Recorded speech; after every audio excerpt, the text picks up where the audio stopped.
Gálatas capítulo 6, irmãos. Estamos encerrando a exposição do livro de Gálatas, da carta aos Gálatas.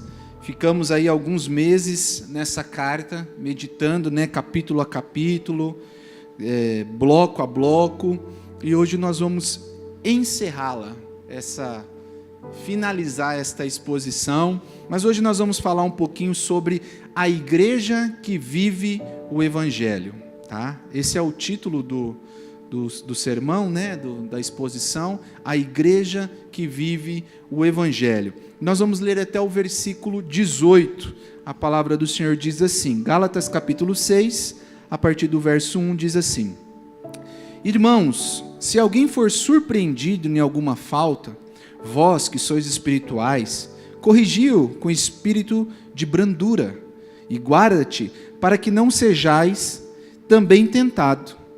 Levai as cargas uns dos outros, e assim cumprireis a lei de Cristo. Porque se alguém julga ser alguma coisa, não sendo nada, a si mesmo se engana. Mas prove cada um o seu labor, e então terá motivo de gloriar-se unicamente em si, e não em outro. Porque cada um levará o seu próprio fardo.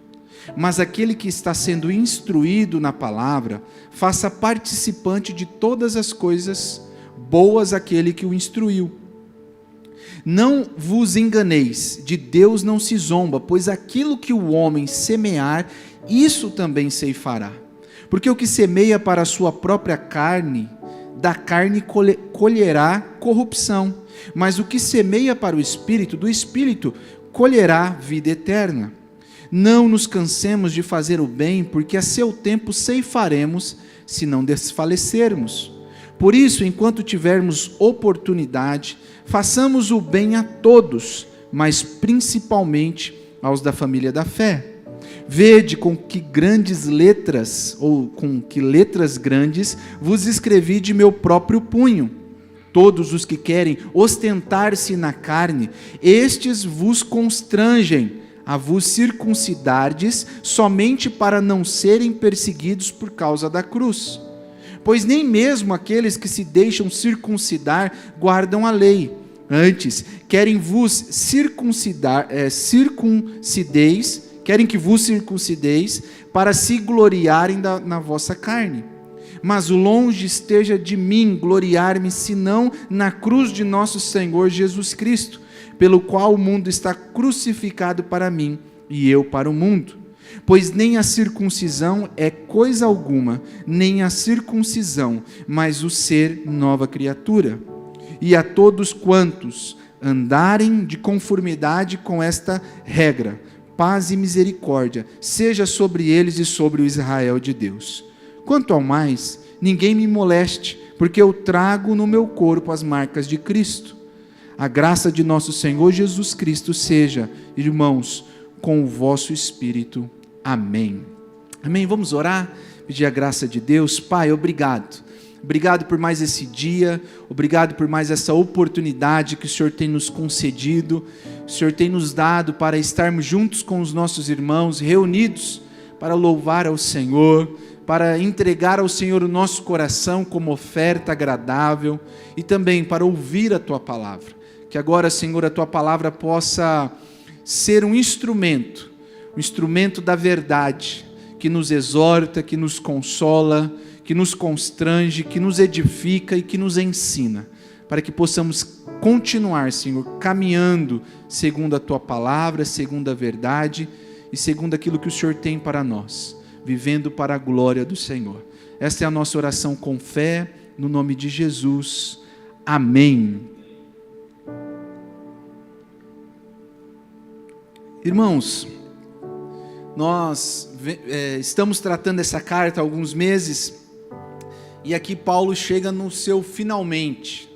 Então, você se lembra, só dando uma recapitulada, que nos 4 primeiros capítulos de Gálatas, Paulo está tratando incisivamente sobre a lei que estava tentando ser infiltrada no meio do povo cristão como forma de trocar ou de acrescentar algo na salvação. Então, Paulo, ele começa lá no capítulo 1, dizendo, né, que se outra pessoa, até mesmo um anjo vindo do céu, proclamasse um evangelho, pregasse um evangelho, que não fosse aquele que eles haviam escutado, os Gálatas, que estes fosse maldito, amaldiçoado, é a palavra anátema que ele usa ali. Então ele começa, né, com essa preocupação do que estava ocorrendo na igreja, nas igrejas, né, da Galácia, com esse falso evangelho, um falso moralismo, uma moralidade, um legalismo que estava entrando na igreja, a fim de dizer, olha, vocês são cristãos, mas falta alguma coisa. Vocês precisam de algo a mais. E Paulo, capítulo 1, capítulo 2, capítulo 3 e principalmente o capítulo 4, ele combate isso. Ao ponto de no capítulo 4, versículo 20, ele dizer, eu me vejo perplexo a vosso respeito, porque vocês estão abandonando o verdadeiro evangelho, vocês estão abandonando aquilo que vocês ouviram, para tentar de alguma forma, pela força das mãos de vocês, ganharem a salvação. E Paulo, né, combate ali estes judaizantes, que eram judeus convertidos ao cristianismo, de forma a mostrar o erro deles, o como que eles estavam equivocados na sua forma de pensar o evangelho e pensar o cristianismo. No capítulo 5, Paulo vai mostrar que nós somos libertos. Foi para a liberdade que Cristo nos libertou, é o que ele começa dizendo no capítulo 5, versículo 1. E ele, ali, agora no capítulo 5 e no capítulo 6, começa a expressar de forma mais prática por que nós fomos libertos. E onde esta liberdade é limitada, quando ele fala que a liberdade é limitada pelo amor. Então nós devemos colocar o amor em prol do outro, nós devemos olhar o outro através do amor. E aí ele começa a mostrar a prática desta liberdade. Ele começa a mostrar que nós devemos andar no Espírito, que nós devemos viver no Espírito, que nós devemos ter os frutos do Espírito. Toda a prática do que ele havia mostrado nos 4 primeiros capítulos, ele começa a mostrar agora no capítulo 5, finalzinho, e entrando no capítulo 6. Ainda no capítulo 5, no finalzinho, ele diz assim, se vivemos no Espírito, andemos também no Espírito. E aí no capítulo 6, ele já começa mostrando essa vida no Espírito.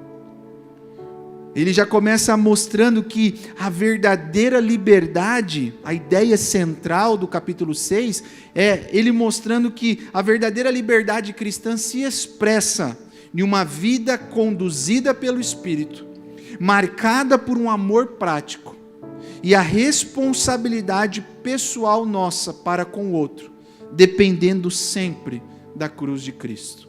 É isso que ele vai falar nestes 3 bloquinhos do capítulo 6, que nós vamos dividir. Ele vai mostrar essa ideia que liberdade em Cristo não é ausência de compromisso, mas todos nós que fomos libertos por Jesus, fomos alcançados pelo Evangelho, agora nós vivemos com a capacidade de amar corretamente. Então, Gálatas 6, na verdade, está respondendo a uma pergunta que eu quero colocar aqui como a transição da nossa ideia. Gálatas 6 responde a seguinte pergunta: qual é o entendimento de uma igreja que vive o Evangelho? Qual é o entendimento de uma comunidade que vive o Evangelho? Uma comunidade saudável que vive o Evangelho. Como ela entende esse Evangelho? Como que ela pratica? Em primeiro lugar, Paulo vai dizer que ela entende o Evangelho porque ela entende que é uma comunidade que restaura com mansidão. É o que ele vai falar do versículo 1 ao versículo 5 do capítulo 6. Ele vai mostrar que essa comunidade que vive o Evangelho entende que é uma comunidade que restaura com mansidão. ele diz assim, logo no primeiro versículo, eu vou destacar somente o versículo 1. Irmãos, se alguém for surpreendido em alguma falta, vós, que sois espirituais, corrigi-o com espírito de brandura, aqui é a ideia de mansidão, a brandura, e guarda-te para que não sejas também tentado. Ou seja, olha como que Paulo mostra que uma igreja que vive o Evangelho, entende o Evangelho. Ela entende que ela está ali para restaurar com mansidão. A ideia aqui é da pessoa ser surpreendida, não é a ideia de uma pessoa que está fazendo algo por deliberadamente, assim, algo para prejudicar. Paulo apresenta aqui a ideia de um cristão que de repente tropeça e cai em pecado. E o termo surpreendido indica alguém que não se trata de um caso de desobediência deliberada, mas alguém que falhou de alguma forma, que pecou, que errou, que de alguma forma caiu. E aí Paulo mostra, que a ideia do legalismo, e aí depois nós vamos ver mais à frente, o legalismo trata isso com perversidade. O legalista vai olhar para a pessoa que falhou e vai acusar, e vai apontar, e vai dizer, lá, está vendo? Não falei? Não falei? Essa é a ideia do legalismo. O legalista, ele não está preocupado em cuidar, em restaurar, em trazer para perto, mas a ideia é acusar, apontar. E aí, quando a gente olha para a Bíblia, a gente vê muito isso. Por exemplo, os fariseus que arrastaram a mulher pega em adultério para Jesus. Mas eles levaram só a mulher, eles não levaram o homem. A lei dizia que tinha que ser os dois. Mas eles estavam ali, o seu legalismo estava maior do que a lei. O seu senso de justiça era até maior do que eles nem olharam a lei corretamente. E eles levam, aqui Jesus, foi pego em adultério. A lei diz que a gente tem que apedrejar, e o Senhor o que diz? E aí Jesus os combate, Ou ainda, a multidão que quase matou Paulo, por pensar que ele estava profanando o templo, levando os gentios para o pátio interior. Isso está registrado em Atos capítulo 21. Lá diz que Paulo foi quase dado por morto. As pessoas pensaram que ele tinha morrido, porque o acusaram de estarem fazendo algo que a lei não prescrevia. O legalismo não vai tratar com amor, não vai tratar com brandura, não vai tratar com restauração. Pelo contrário, vai acusar. E aí Paulo usa aqui o termo, corrigi-o. De repente na sua tradução está a palavra restaurar. Que essa é a ideia. A ideia aqui no original da palavra restaurar é recolocar um osso no lugar. Olha que interessante que Paulo está falando. Recolocar um osso no lugar. A ideia do corpo, de um membro que se parte, um membro que se quebra e precisa ser recolocado novamente. Essa é a ideia da comunidade que restaura com mansidão, a comunidade que vive o Evangelho. O objetivo não é expor, é curar, é tratar, é trazer para perto, é restaurar. Em vez de restaurar o irmão caído, o legalista o condenará. Ele vai usar aquela ideia da queda do irmão para se beneficiar. É isso que a Bíblia mostra. Lucas capítulo 18, a parábola do fariseu e do publicano que batia no peito, o publicano dizendo, Senhor, sê propício a mim. Enquanto isso, o fariseu dizia o quê? Ainda bem, Senhor, que eu não sou como este. Porque eu, Senhor, eu dou meu dízimo 2 vezes na semana. Eu guardo as leis, eu isso. E aí, ao fim da parábola, Jesus pergunta, qual destes foi embora justificado? Essa é a ideia do legalismo. Mas a igreja que restaura com mansidão, ela tem esse entendimento que Paulo fala no verso 2. Ela leva a carga um dos outros. Ela se ajuda mutuamente. Ela cumpre a lei de Cristo. Essa ideia de reciprocidade, de troca. Este é um dos conceitos centrais, meus irmãos, da palavra de Deus.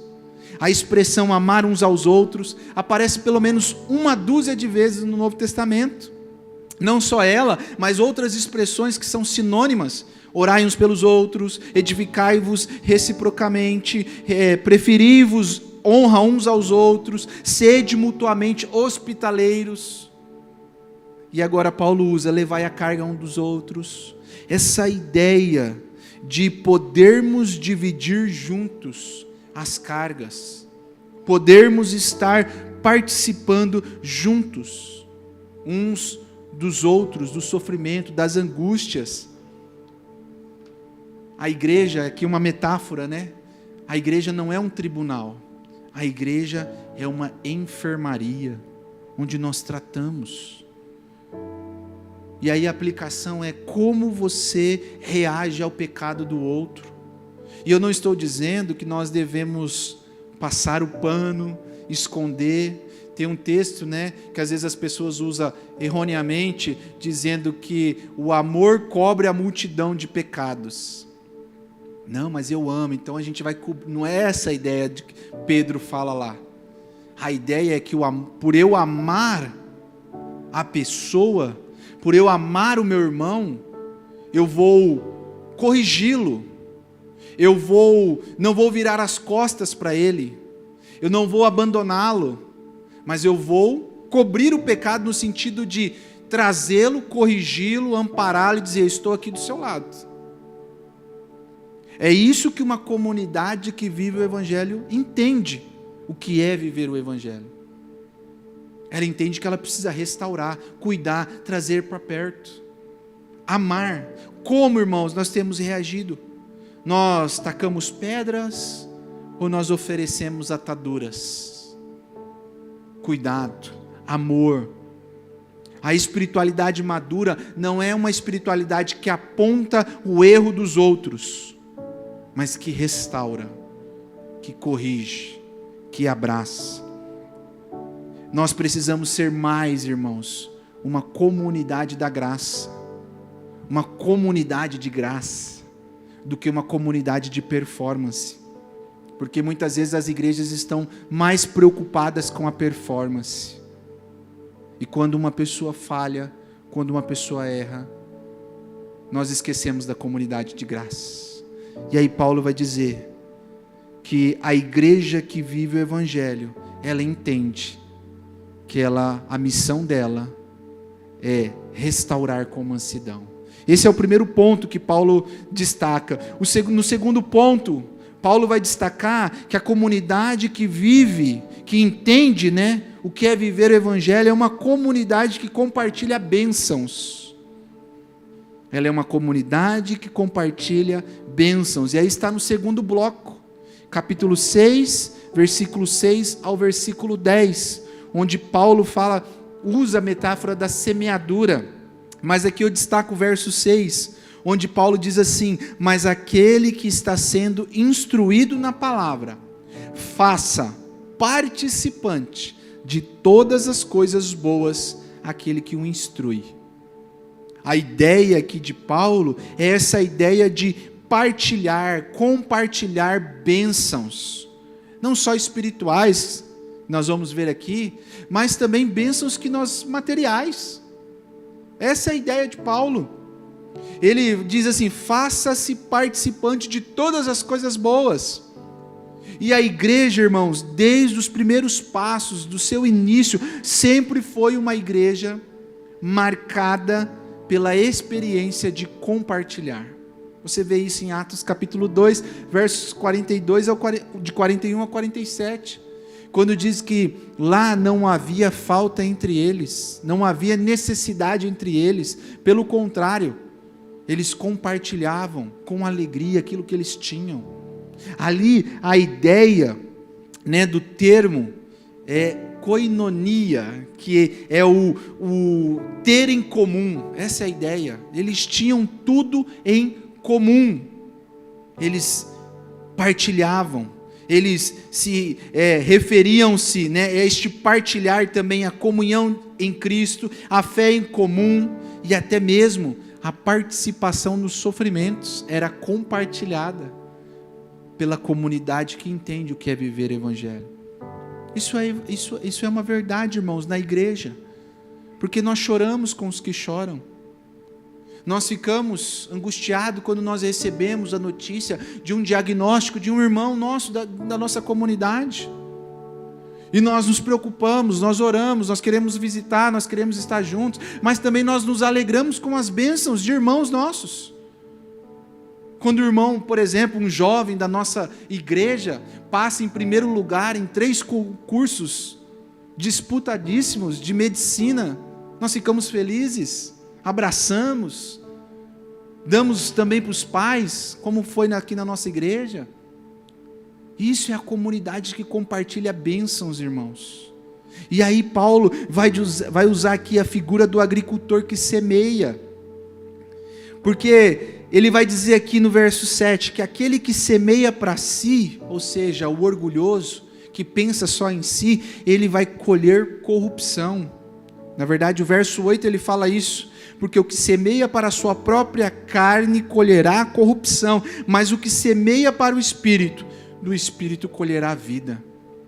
A ideia aqui do que semeia para a sua carne é aquele do individualista mesmo. E como, meus irmãos, como nós temos vivido um período, uma geração individualista, para si. Eu disse isso alguns dias atrás aqui, não me lembro em qual dia, mas eu disse isso exatamente, que às vezes as pessoas só procuram o outro com a seguinte ideia: o que o presbítero Ari tem a me oferecer, para que eu possa me aproximar?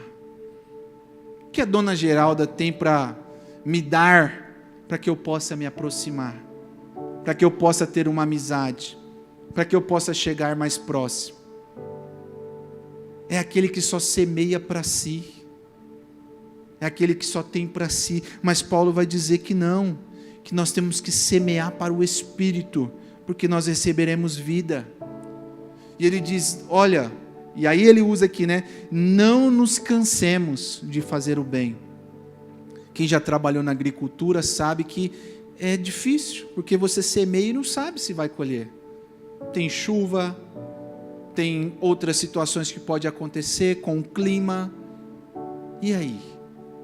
Mas ele disse, não nos cansemos de fazer o bem, porque a seu tempo nós colheremos. Continue, meu irmão. Ah, mas irmão Daniel, eu estou fazendo, eu estou indo, mas não parece que não dá resultado. Continue, não desfaleça, não se canse, continue. E aí ainda Paulo dá um agravante aqui, né? dá um imperativo mais forte. Ele diz assim, não se canse de fazer o bem, continue.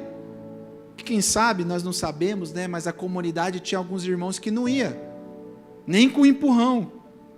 Mas a gente às vezes tem que... É isso que a palavra do Senhor diz assim, que nós devemos suportar uns aos outros. O suportar ali não é tolerar. O suportar é de ser suporte. É de estar juntos. E de repente Paulo diz isso porque alguns irmãos estavam dizendo, mas Paulo, tem gente aqui que não vai de jeito nenhum. E Paulo diz, não se canse de fazer o bem. E aí no verso 10 ele diz, porque enquanto tivermos oportunidade, façamos o bem a todos, mas principalmente aos da família da fé. Olha só, meus irmãos, principalmente aos da família da fé.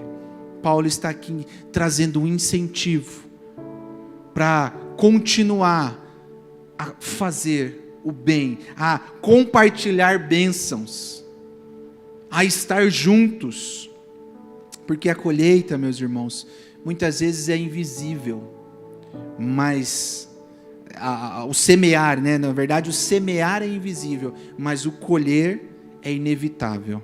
A lei da semeadura, ela é infalível para todas as pessoas. O que nós plantamos, nós colhemos. E a pergunta é: onde você tem semeado os seus afetos, o seu tempo, a sua energia? Onde você tem semeado?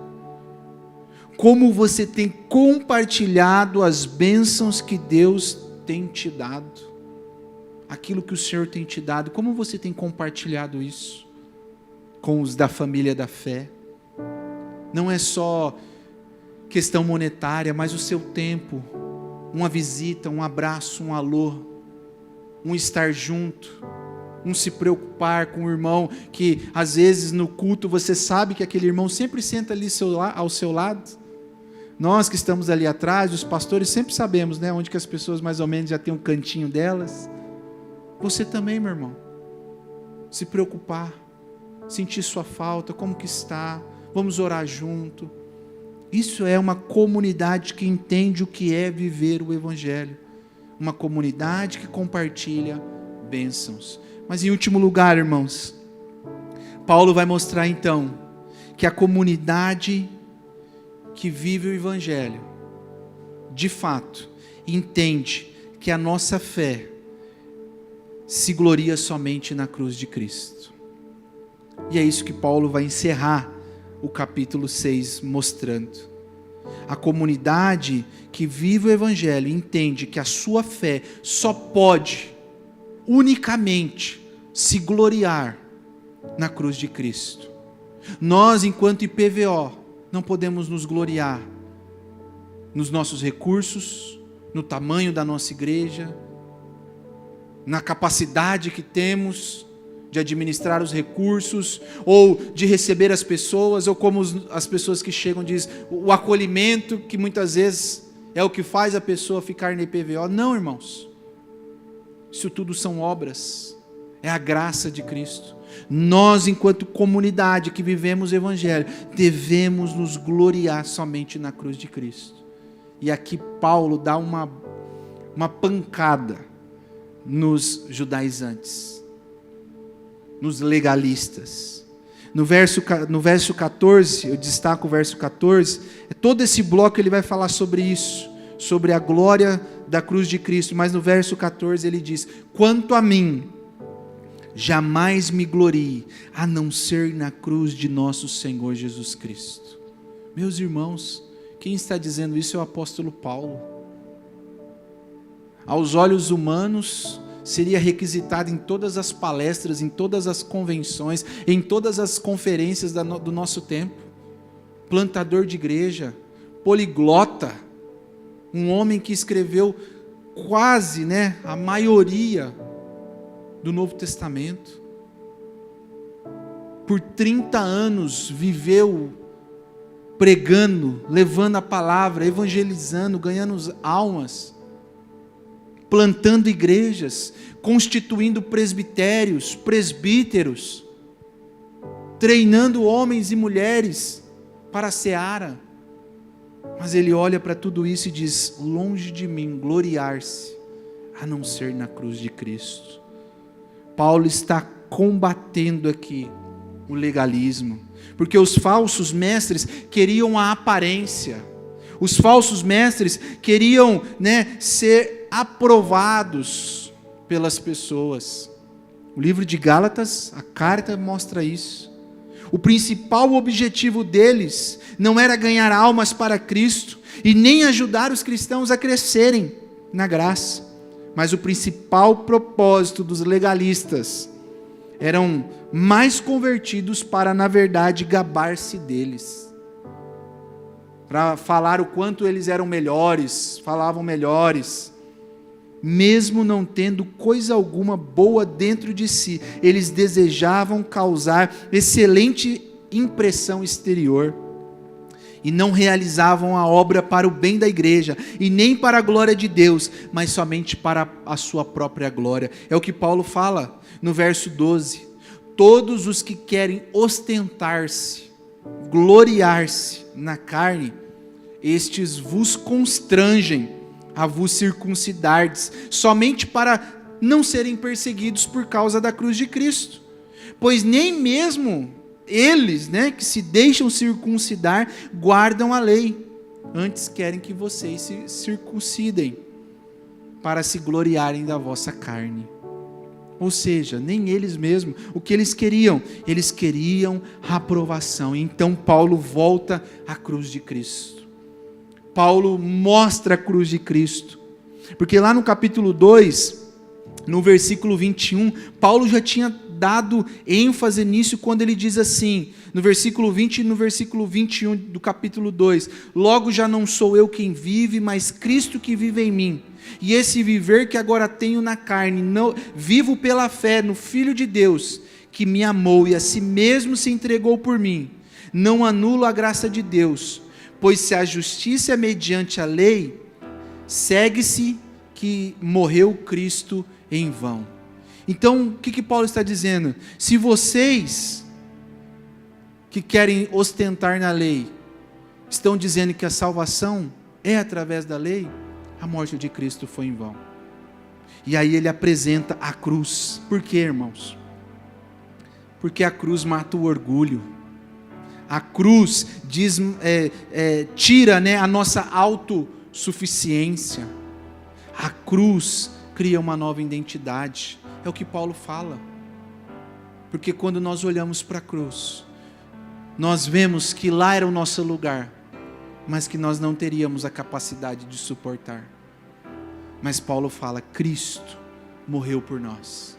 E longe de mim gloriar-se, a não ser na cruz de Cristo. Um dos propósitos da cruz é o que Paulo fala no versículo 15, nos dar uma nova vida, nos tornar uma nova criatura. Porque antes,